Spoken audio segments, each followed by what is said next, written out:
Beautiful tribe, this is Sheea here in Maui, and I am going to invoke and activate that the qualities of a troubadour are reinstated, re-inspired in this new age of Aquarius, because we have moved quite far from that beautiful example of a lover. Uh, and I would like to bring our awareness to what that looks like. So when I say that, I'm talking about these qualities that are very attractive to women, um, that involve things like singing, dancing, poetry, art, romance, those types of things, because that's an art form, and it seems to have gotten a bit lost in America. I think they have a better stake on it in Europe. There seems to be a little bit more refinement and maturity around these things in those cultures, and I've noticed, America in comparison seems very much like a fast food culture where it's just like there's no, like there just seems to be no refinement in general, or at least in mainstream America. There's just a real lack of romance and creativity. Of course, I'm just talking about just generalizing. But this kind of got brought to my attention because I have a friend that who's also a regular, at the nude beaches that I frequent, and he has this love of art and poetry, and it's kind of unusual to have someone in my life, that's keeping that alive, and because it is kind of like a lost art form. And I took AP Art History in high school, and I also took it in college, and I also went to Europe several times, and I also went on Europe semester in college, where the whole point was to go and see all these famous art pieces and architecture and sculptures. So I just love that. And so anyway, like, this friend of mine at the beach, he reminds me of like an ancient soul who used to be a poet back in the Renaissance, or an artist or something, because he holds like that vibration, and it's so rare to come across a man who's into that.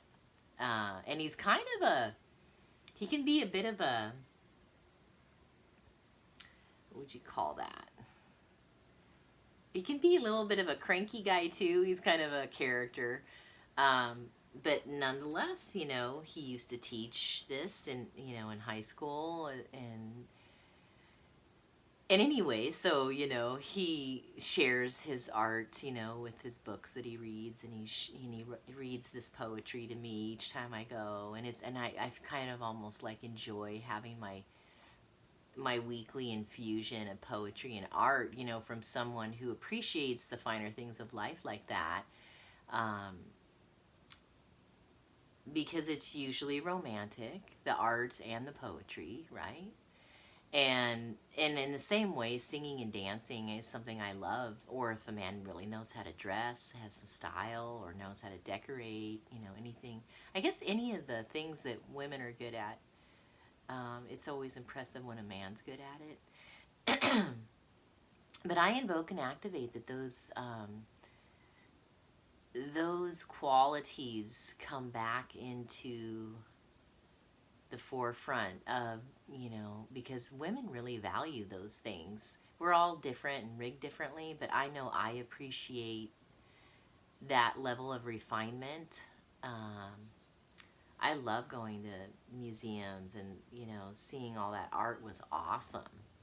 And it's funny, I actually was surprised that I enjoyed the sculptures more than anything else, like the fountains in Italy and the sculptures that were at the Louvre, because they felt so lifelike. They were just like larger than life, and you could just feel the energy, like they were real, And it just isn't able to be captured on camera the way it is when you're in person. Whereas, I got to see these famous architecture and paintings too, but it was the sculpture that really came alive when you were present, because you could just feel the energy in it. It was really fascinating.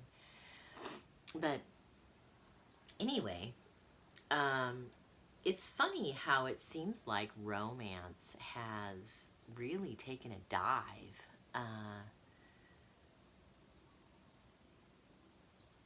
I know in the Renaissance that was like a big deal. It was a part of the culture, and there was an appreciation for the arts, and there was time and money for that sort of thing. And I know that that's going to be coming back into our world as the new age of Aquarius, sets in. There's going to be a lot more funds being released this year and beyond, and a lot of projects being funded, and just appreciation for the arts in general. Thank God for Burning Man for keeping it alive in the meantime. And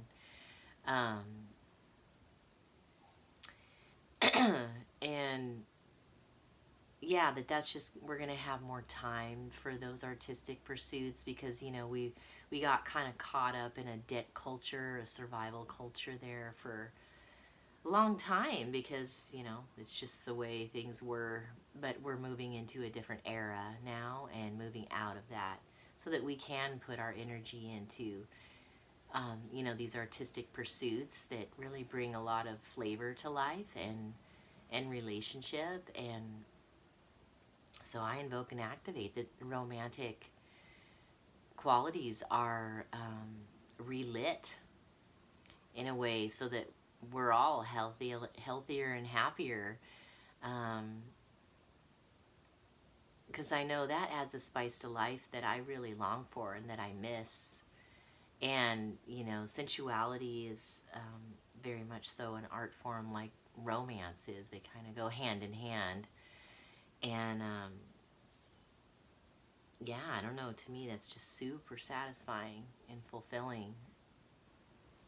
So, being sensual has to do with honoring the senses. So it means that taste, you're enjoying all the nuances of your wine or your chocolate, and you're playing music in the background that sets the tone for the atmosphere, and you have lit candles, and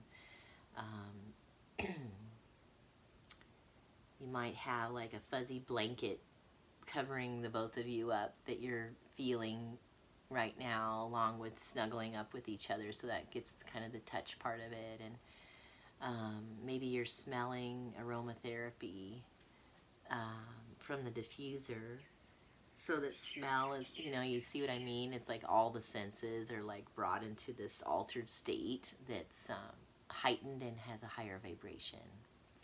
So that's what Tantra men do when they set the tone for an atmosphere and getting it ready for a romantic encounter. And it's just more conducive to a woman feeling at ease and more prone to go there with you.